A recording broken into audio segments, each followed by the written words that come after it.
Mahakama ya Ndoa Podcast. Assalamu alaikum warahmatullahi wabarakatuh. Mambo vipi? Karibu MC Mgema hapa. Karibu katika Mahakama ya Ndoa Podcast ambayo tutakuletea wataalamu mbalimbali kuhusiana na ndoa zetu. Lengo ni kutengeneza ndoa imara. Kuna jambo moja ambalo linaumiza sana kichwa. Walokuwa nje ya ndoa wanatamani kuingia ndani ya ndoa, lakini wakishaingia ndani ya ndoa wanatamani kutoka nje ya ndoa. Haya yanasababishwa na nini? Na kwa nini na kwa hivyo? Tunaye hapa mtaalamu wa masuala ya ndoa, Sheikh Dimoso, moja kati ya mashekhe maarufu, lakini yeye mwenyewe anasema anapenda kuitwa mwalimu wa masuala ya ndoa. Sheikh Dimoso, karibu sana katika Mahakama ya Ndoa Podcast. Nimefurahi kuwa na wewe katika siku ya leo. Naam, asante sana. Asilimia kubwa ya watu wanatamani, hususan mabinti, lakini na wanaume pia, lakini kwenye hili mabinti ndo asilimia kubwa, wanatamani sana ndoa, lakini wakishaingia kwenye ndoa wanatamani kutoka ndani ya ndoa. Nataka tulitazame hilo, nini kinasababisha hivyo? Karibu Mwalimu Dimoso, tuitazame ndoa alafu tuingie katika hayo ambayo tunakwenda kuyazungumza. Karibu. Nashukuru sana mtangazaji wangu. Assalamu alaikum warahmatullahi wabarakatuh. Waalaikum salam warahmatullahi wabarakatuh. Qala Allahu ta'ala ya ayyuhalladhina amanu taqullaha haqqa tuqatih wa la tamutunna illa wa antum muslimun.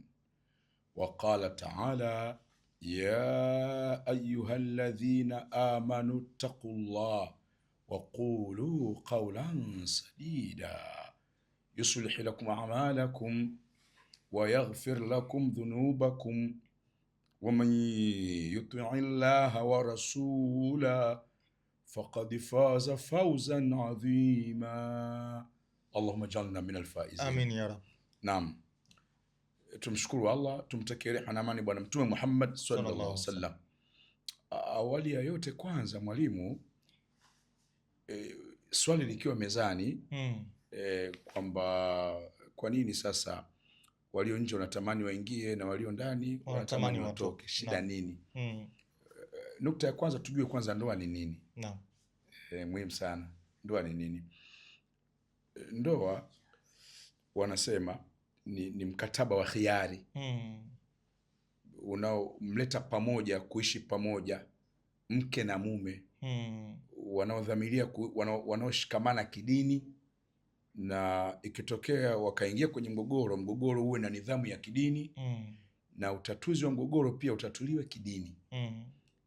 Kwa lugha ya Kiingereza wanasema it is a voluntary contract bringing together a believing man and a woman who wish to live together under the guidance of Islamic Sharia. Kiingereza iko Sheikh. Ndio. Vitu vimo. Mkataba wa hiari. Naam. Kwa hivyo mkataba huu ndio unaowamilikisha hawa wawili kutengeneza bondi, kutengeneza ule ujamaa wa ndoa. Kwa nini umekuwa ni wa hiari? Kwa sababu utekelezaji wa majukumu ya ndoa unamtaka kila mwanandoa awe tayari, asiwe amelazimishwa. Kwa hiyo ndio maana umefanywa kuwa wa hiari. Sasa inashangaza kama watu wamekubali kusaini mkataba alafu baadaye wanashindwa kutekeleza mkataba. Wataalamu wa mikataba wanasema it is sinful to sign any kind of a contract before knowing the terms inside. Ni kosa kusaini mkataba wa aina yoyote bila kujua vipengele vya mkataba. Utanufaikaje na mkataba? Baada ya kujiridhisha kwamba mkataba huu naweza nikasaini, ndio na saini. Kwa hivyo ndivyo ilivyo ndoa. Kwa hiyo tunataraji wanaokwenda kwenye ndoa kwanza wajue kinachowapeleka. Ili ni jambo muhimu sana hili.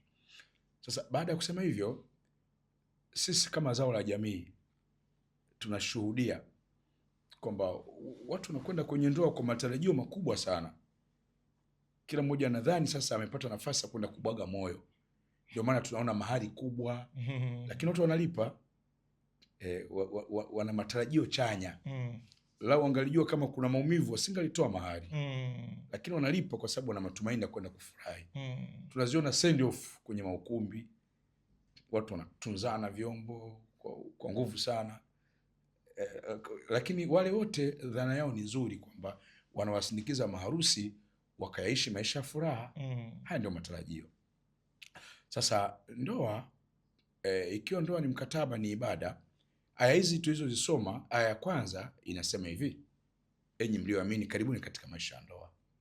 Maisha ya ndoa ni fursa ya kumcha Mwenyezi Mungu kisawasawa. Ni ushirika utakao wawezesheni ninyi wawili kuweza kuyaishi maisha ya dini. Kwa kuwa mume atasimama kama kiongozi na mke atakuwa ni mshirika mwenza kwa safari hii tukufu ya kwenda akhera. Kwa hivyo, kwa unyeti wa fursa hii, ni ndoto za kila mtu aliyefikia, aliyebalee, aliyepevuka kuyatamani maisha ya ndoa muda wake ukifika. Unaona, kwa hivyo ndio tunaona hivyo. Lakini inakuwaje sasa? Mbona baadhi ya watu wanaingia kwenye ndoa kwa matarajio makubwa alafu wanayoyakuta sio? Shida nini? Okay, majawabu tunayo. Ambatana na sisi. Tuweze kuitafutia kwa nini tunagogoroka na suluhisho. Lakini kubwa leo tunaiangalia ndoa yako. Na ndio maana tumeita hii mahakama ya ndoa. Kikao chetu hiki kinatija kwa makundi yote. Kundi la ambao hawajaingia kwenye ndoa wapate kujifunza uungane na nani ili uidhamini furaha yako katika maisha ya ndoa. Manake ndoa ni furaha. Kwa hiyo wewe ndio mdhamini wa kwanza. Unaona, uhitaji kwenda kwenye ndoa alafu unahitaji huruma za watu. Anza kujihurumia mwenyewe. Unaona, kwa hivyo njoo, come to broaden your understanding. Njoo utanue uelewa. Tanua uelewa na sisi. Naam. Naam, karibu sana. Tunakupenda. Kwa hiyo maisha ya ndoa ni fursa. Hebu tuiangalie hii fursa kwa jicho la tahadhari sana. Kwa sababu ndoa ndio maisha yako. Ukipatia kwenye ndoa, umeyapatia maisha yako. Na ukikosea kwenye ndoa, umeharibu maisha yako.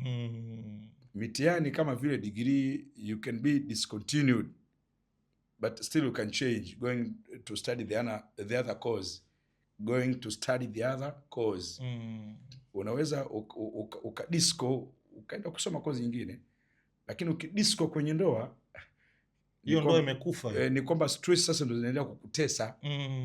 Hakuna furaha utakwenda kukutana nayo. Hakuna. Kuna mambo yataenda kukutesa mbele. Yaani tunapozungumzia maisha ya ndoa ni fursa. Neno fursa lina sura 3. Kwanza, uwe na jicho la kuiona. Si watu wote wana jicho la kuiona fursa ya maisha ya ndoa. Maana fursa mwanadamu anazo nyingi. Kuna fursa za kiuchumi. Sasa tunazungumzia fursa za mahusiano kwenye ndoa. Kwa hivyo uwe na jicho la kuiona. Kuna watu wengi wana uwezo wa kuyaingia maisha ya ndoa. Wana fedha, wana nguvu za uchumi, wana nguvu za kimaumbile kumudu maisha ya ndoa, lakini wanajikuta wanashindwa kuiendea ndoa. Hatimaye wanateketezwa na zinaa. Miongoni mwa makundi hayo yanaonekana katika jicho la kijamii, yana fedha, yana uchumi, kama vile wasanii walivyo.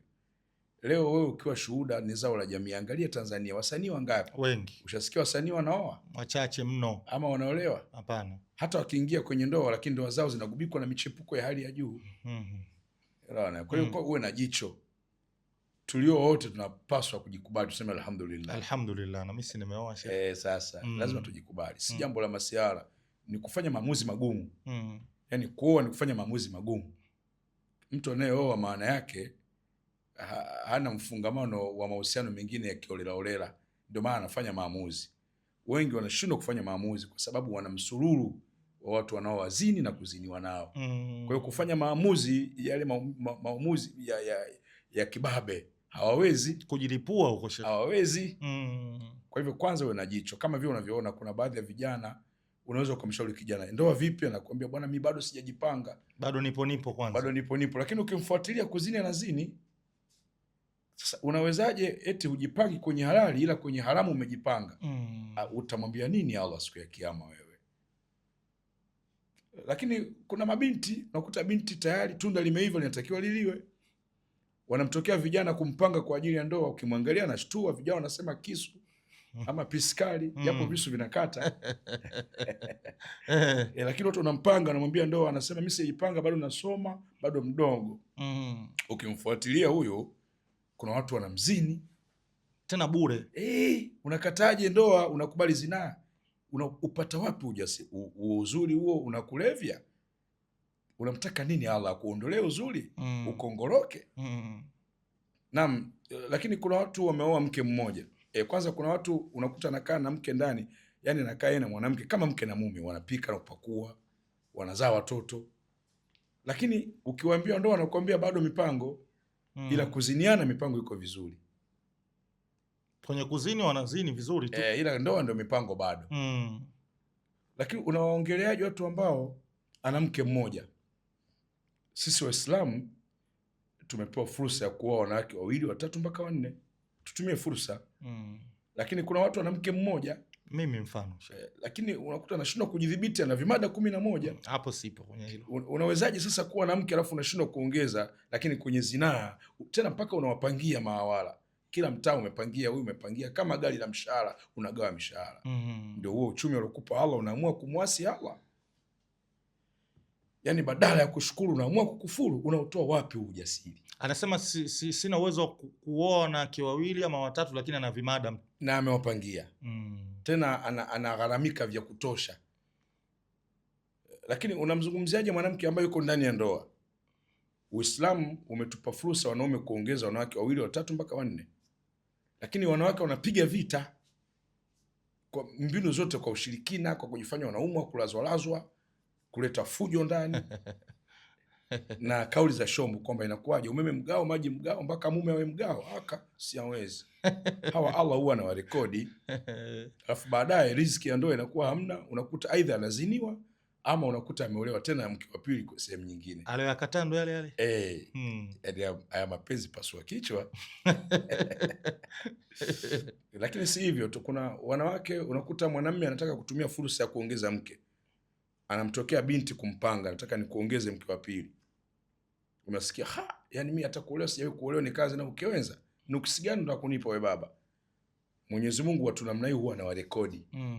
Alafu baadaye riziki za ndoa zinakuwa hamna, wanaishia kuziniwa hao. Wanakuja kushtuka mashavu yashawashuka. Umri umeenda. Umri umeshaenda. Age go anasema. Umri unawakataa. Ndio sasa watakuja kuitamani ndoa. Ndio wewe dada, wanakutokea watu kukuposa, unaringa, unaleta nyodo, utakuja kuitamani nafasi hii. Mwambie. Unaona? Naam, lakini kiujumla, kwanza una jicho la kuiona, lakini 2 unaungana na nani? Kipengele namba 2. Baada ya kuwa na jicho la kuona, lakini unaungana na nani ili uweze kuiheshimisha dini. Kwa sababu taasisi ya ndoa ni kuleta ushindi katika dini, kuweza kuyaishi maisha ya dini. Unaungana na nani? Watu wengi wanalia, wanaume wanalalamika wanawake hawaeleweki, na wanawake nao wanalalamika wanaume hatueleweki. Lakini issue inakuja hivi, je, katika kuungana tumeungana na watu sahihi? 90% za watu wengi walikuwa kwenye ndoa hawajaungana na wenza sahihi.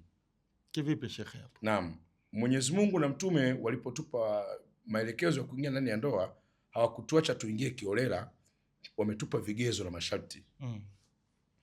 Wanaume tuzingatie nini? Tunkahul mar'atu li 4.